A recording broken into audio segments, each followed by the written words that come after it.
বলছেন এই দুনিয়ার জীবনে নবী ও রাসূলকে যখন যেই যুগে যারা এসেছেন, নবী ও রাসূলকে যারা অস্বীকার করেছে, নবী ও রাসূল কর্তৃক আনিত শরীয়তকে যারা অস্বীকার করেছে, তাদের উপর নাযিলকৃত সহিফা ও কিতাবগুলোকে যারা অস্বীকার করেছে, তাদের সংক্ষিপ্ত পরিচয় হলো তারা কাফের।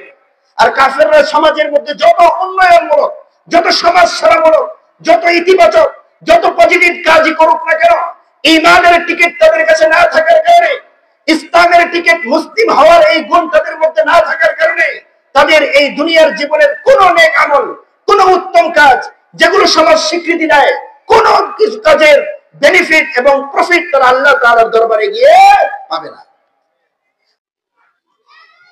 আসসালামু আলাইকুম ওয়া রাহমাতুল্লাহি ওয়া বারাকাতুহু।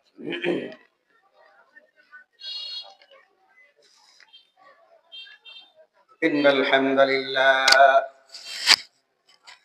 والصلاة والسلام على من لا نبي بعده أما بعد فأعوذ بالله من الشيطان الرجيم بسم الله الرحمن الرحيم وما خلقت الجن والإنس إلا ليعبدون وقال رسول الله صلى الله عليه وسلم إن الله طيب لا يقبل إلا طيبا أو كما قال عليه الصلاة والسلام صدق الله العظيم وصدق رسوله النبي الكريم ونحن على ذلك لمن الشاهدين والشاكرين والحمد لله رب العالمين। আল্লাহ সুবহানাহু ওয়া তাআলা আমাদেরকে দুনিয়াতে পাঠিয়েছেন ইবাদতের উদ্দেশ্যে। তিনি বলেছেন সূরাতুজ যারিয়াত, ওয়ামা খালাকতুল জিন্না ওয়াল ইনসা ইল্লা লিয়াবুদুন। আল্লাহ সুবহানাহু ওয়া তাআলা বলছেন দুনিয়াতে হাজারো মাখলুক আছে, তার মধ্যে মানব জাতিকে এবং জিন জাতিকে শুধু আল্লাহ তাআলার আনুগত্য ও ইবাদতে লিপ্ত থাকবার জন্য পাঠিয়েছেন।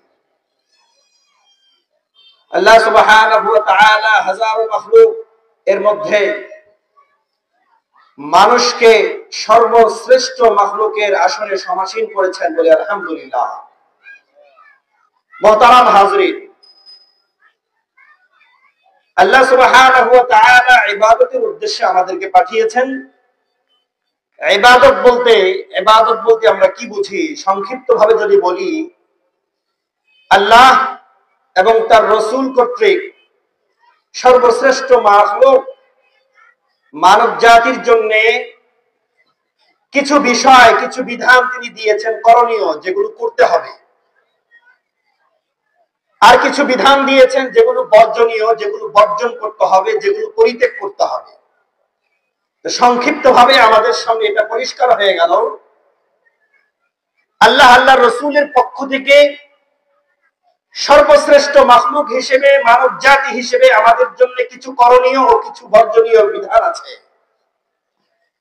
যেগুলো করণীয় সেগুলো যথাযথভাবে করা, আর যেগুলো বর্জনীয় সেগুলো যথাযথভাবে বর্জন করা। এক কথায় এটাকে ইবাদত বলা হয়। সহজ কথায় বললাম, ইসলামী শরীয়তের করণীয় বিষয়গুলো, আদিষ্ট বিষয়গুলো যথাযথ বাস্তবায়ন এবং নিষিদ্ধ বিষয়গুলো অত্যন্ত আমানতদারিতার সাথে ঈমানের তাকাযাকে সামনে রেখে যথাযথভাবে বর্জন করা। আল্লাহর রাসূলের বরত্ব এবং তার শ্রেষ্ঠত্বকে সামনে ধরে আল্লাহর রাসূলের বিধানগুলোর প্রতি শ্রদ্ধা নিবেদন করত, বর্জনীয় বিষয়গুলোকে যথাযথভাবে বর্জন করা। এক কথায় সেটাকে ইবাদত বলা হয়। মুহতারাম হাজিরিন,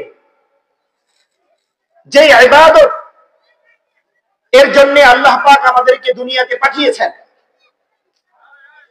এই দুনিয়ার এই সংক্ষিপ্ত জীবনের উপর দিয়ে আমাদের অনেকগুলো পর্বের অতিক্রান্ত হয়। আমরা জন্ম গ্রহণ করবার পর শিশু থাকি, শৈশবকাল, তারপর আমরা কৈশোরকালে চলে যাই, কিশোর বয়সে চলে যাই, তারপর আমরা যৌবন বয়সে চলে যাই, যুবক থাকি, পৃথিবী জয় করবার মতো সেই সাহসিকতা আমাদের মাঝে কাজ করে, পৃথিবী জয় করবার মতো স্বপ্ন আমরা লালন করি, দেখি। যৌবনের পর পৌর বয়স আমাদের উপর দিয়ে অতিক্রান্ত হয়। পৌর বয়সের পর আমরা আবার বার্ধক্যে চলে যাই, আমাদের শরীরের স্কিন, চামড়াগুলো কুচকে যায়, চুল দাড়িগুলো শুভ্র হয়ে যায়, সাদা হয়ে যায়, বার্ধক্যের ছাপ আমাদের উপর অতিক্রান্ত হয়, ঠিক না ঠিক? পবিত্র কোরআনের সূরাতুর রুমে আল্লাহ পাক বলেছেন, আল্লাহুল্লাযী খালাকাকুম মিন দুফিন সুম্মা জাআলা মিন বাদি দুফিন কুওয়াতান সুম্মা জাআলা মিন বাদি কুওয়াতিন দুফান ওয়া শাইবা ইয়াখলুকু মা ইয়াশা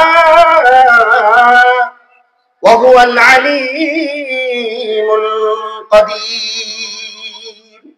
আল্লাহ পাক এই কথাই বলছে। বললাম শৈশবকাল, কৈশোর কাল, যৌবনকাল, পৌর বয়স, বার্ধক্য কাল, এই সময়গুলো আমাদের জীবনের উপর দিয়ে অতিক্রান্ত হয়। নারী হই বা পুরুষ হই, সবার উপর দিয়ে এই সময়গুলো অতিক্রান্ত হয়। প্রাপ্তবয়স্ক হওয়ার পর থেকে শরীয়তের বিধান আমাদের উপর আরোপিত হয়, আবশ্যিকভাবে কম্পালসারি সেগুলো করতে হয়। প্রাপ্তবয়স্ক হওয়ার পর, বালেগ হওয়ার পর যদি সেই বিধানগুলো, শরীয়তের করণীয় বিষয়গুলো না করি, শরীয়তের পক্ষ থেকে বর্জনীয় বিষয়গুলো বর্জন না করি, তাহলে ইবাদত না করার কারণে আমাদেরকে আল্লাহ তাআলার আদালতে সেই কাঠগড়ায় জবাবদিহিতার মুখোমুখি হওয়া লাগবে।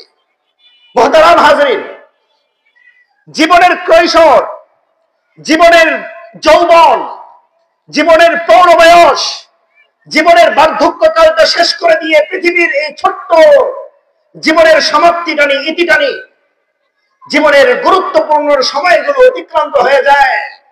অর্থ ব্যয় করি, সময় ব্যয় করি, জীবনের চুম্বকাংশ, যৌবনের পুরো সময়টা আমরা কাটিয়ে দেই বিভিন্ন গুরুত্বপূর্ণ কাজের মধ্যে। ব্যক্তিক কাজ থাকে, পারিবারিক কাজ থাকে, সামাজিক কাজ থাকে, অর্থনৈতিক কারবারি থাকে, রাজনৈতিক কার্যক্রম থাকে, এরপর জাতীয় আন্তর্জাতিক পরিমণ্ডলের বিভিন্ন গুরুত্বপূর্ণ দায়িত্ব আমরা আঞ্জাম দিয়ে থাকি। প্রত্যেকের জায়গা থেকে যোগ্যতা, নিজের অবস্থান, নিজের শান ও স্বকীয়তা, নিজের পাবলিসিটি সহ, পপুলারিটি সহ সবগুলোকে কাজে লাগিয়ে, এক্সপেরিয়েন্স, যোগ্যতাগুলোকে কাজে লাগিয়ে আমরা মানুষের তরে কাজ করে থাকি। আমরা বলে থাকি আমাদের এই কাজগুলো ইবাদত হোক। আমরা প্রত্যাশা করি যেই কাজগুলো দুনিয়ার জীবনে আঞ্জাম দিচ্ছে এগুলো এখানেই সীমাবদ্ধ না থাকুক। মুমিনের প্রকৃত ভবিষ্যৎ হলো আখিরাত। মুমিনের প্রকৃত ভবিষ্যৎ কি? আখিরাত। আমরা দুনিয়ার জীবনে বলি ভবিষ্যতের জন্য কিছু করতে হবে, কিন্তু ইসলামী শরীয়তের আলোকে যদি ভবিষ্যৎ বলতে কোনটাকে বোঝানো হয় সেটাকে মূল্যায়ন করি, তাহলে বলতে হবে মুমিন এর জীবনের প্রকৃত ভবিষ্যৎ হলো আখিরাত। মুমিন ব্যক্তির দুনিয়ার যাবতীয় কার্যক্রম হবে আখিরাত কেন্দ্রিক, আখিরাতকে গড়বার জন্য। মুহতারাম হাজরিন, দুনিয়ার জীবনে আমরা যা কিছু করি ইসলামী শরীয়তের পক্ষ থেকে করণীয় বিষয়গুলো করবার চেষ্টা করি, ইসলামী শরীয়তের পক্ষ থেকে বর্জনীয় বিষয়গুলো বর্জন করবার চেষ্টা করি। যদি যথাযথভাবে করণীয় গুলো করতে পারি, বর্জনীয় বর্জন করতে পারি, তাহলে মুমিন ব্যক্তির জীবনের পুরো সময়টাই ইবাদতে পরিগণিত হবে। সুবহানাল্লাহ। মুহতারাম হাজরিন, এই ইবাদত আমরা করছি, মানবিক কাজ করছি, সামাজিক কাজ করছি, ধর্মীয় কাজ করছি, মানবতার জীবনযাত্রা যারা করছে তাদের পাশে দাঁড়াবার চেষ্টা করছি সমাজ সেবক হিসেবে। এখন আমাদের এই ইবাদত গুলো যদি আল্লাহ তাআলার দরবারে কবুল করাতে হয় তাহলে 5টি শর্তের প্রতি লক্ষ্য রাখতে হবে। কয়টি শর্তের প্রতি? 5টি শর্তের প্রতি লক্ষ্য রাখতে হবে। নম্বর 1, ঈমান থাকা লাগবে। ইসলামের অনুসারী হতে হবে। এক কথায় বলি, মুমিন ও মুসলিম হওয়া লাগবে। আমি সংক্ষিপ্ত ভাবে কথাগুলো বলছি সময়ের স্বল্পতার কারণে। মুমিন ও মুসলিম হওয়া লাগবে। পৃথিবীর সূচনা লগ্ন থেকে বিশ্বনবী সাইয়্যিদুল মুরসালিন রাহমাতুল লিল আলামিন জনাবে পাক মুহাম্মদুর রাসূলুল্লাহ সাল্লাল্লাহু আলাইহি ওয়াসাল্লামের আগমনের আগ পর্যন্ত যত নবী ও রাসূল পৃথিবীতে এসেছেন, সকল নবী ও রাসূলের যথাযথ অনুসরণ সংশ্লিষ্ট সময়ে যারা যারা করেছেন তাদের প্রত্যেককে শরীয়তের পরিভাষায় মুমিন ও মুসলিম বলা হয়। কি বলা হয়? মুসলিম বলা হয়। হুয়া সাম্মাকুমুল মুসলিমিন। নবী ও রাসূল যে শরীয়ত নিয়ে এসেছেন, যে সহিফা নিয়ে এসেছেন, যে কিতাব নিয়ে এসেছেন, যে বিধান, জীবন বিধান আল্লাহ পাকের পক্ষ থেকে নিয়ে এসেছেন, যখন যেই নবী ও রাসূলের যথাযথ অনুসরণ সংশ্লিষ্ট সময়ের যে উম্মতরা, যে মানব গোষ্ঠী যথাযথভাবে করেছে, তাদের প্রত্যেককে সংশ্লিষ্ট সেই যুগে সহ শরীয়তের আলোকে তাদেরকে বলা হয় মুসলিম। তাদেরকে কি বলা হয়? মুসলিম। আল্লাহর দরবারে যদি আমলকে কবুল করাতে হয়, দুনিয়ার জীবনকে কাজে লাগিয়ে দুনিয়ার এই জীবনের যত ভালো কাজ, সমাজে উন্নয়নমূলক কাজ, ইতিবাচক কাজ, পজিটিভ যত কাজ আছে, এগুলোর বেনিফিট যদি আল্লাহর দরবারে পেতে হয়, সেটা যদি আমরা পেতে চাই, তাহলে আমাদের অন্তরের মধ্যে ঈমান থাকা লাগবে, মুমিন হওয়া লাগবে, মুসলিম হওয়া লাগবে। মুমিন ও মুসলিমের টিকেট, সার্টিফিকেট যাদের কাছে থাকবে, তাদের দুনিয়ার উত্তম কাজগুলোর বেনিফিট তারা আল্লাহর দরবারে গিয়ে পাবে।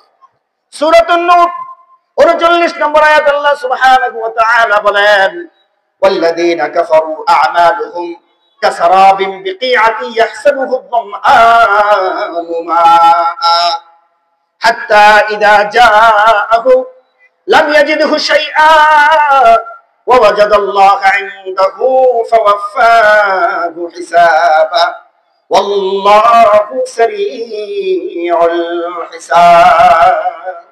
এই আয়াতের সার কথা বলছি। আল্লাহ পাক বলছেন, এই দুনিয়ার জীবনে নবী ও রাসূলকে যখন যেই যুগে যারা এসেছেন, নবী ও রাসূলকে যারা অস্বীকার করেছে, নবী ও রাসূল কর্তৃক আনিত শরীয়তকে যারা অস্বীকার করেছে, তাদের উপর নাযিলকৃত সহিফা ও কিতাবগুলোকে যারা অস্বীকার করেছে, তাদের সংক্ষিপ্ত পরিচয় হলো তারা কাফের। আর কাফেররা সমাজের মধ্যে যত উন্নয়নমূলক, যত সমাজ সেবামূলক, যত ইতিবাচক, যত পজিটিভ কাজই করুক না কেন, ঈমানের টিকিট তাদের কাছে না থাকার কারণে, ইসলামের টিকিট, মুসলিম হওয়ার এই গুণ তাদের মধ্যে না থাকার কারণে, তাদের এই দুনিয়ার জীবনের কোন নেক আমল, কোন উত্তম কাজ যেগুলো সমাজ স্বীকৃতি দেয়, কোন কিছু কাজের বেনিফিট এবং প্রফিট তারা আল্লাহ তাআলার দরবারে গিয়ে পাবে না।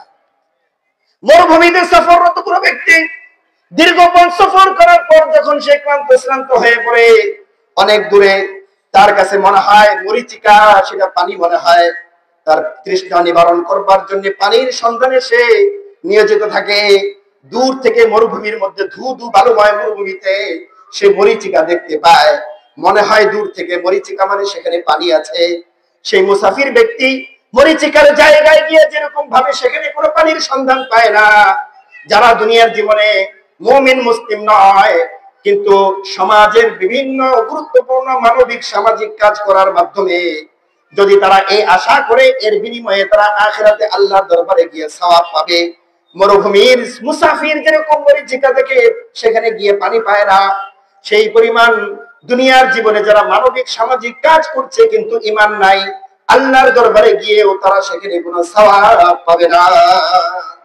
আল্লাহ পাক সে কথাই বলছেন, লাম ইয়াহাত্তা ইযা জাআহু লাম ইয়াজিদহু শাইআ। সেখানে গিয়ে আল্লাহ তাআলার দরবারে কোনো সওয়াব পাবে না, যেই সওয়াবের বিনিময়ে জান্নাত পাওয়া যায়। মুহতারাম হাজরিন, সূরাতুন নাহল আয়াত নম্বর 97 আল্লাহ পাক বলেন, মান আমিলা সালিহাম মিন যাকারিন আও উনসা ওয়া হুয়া মুমিনুন।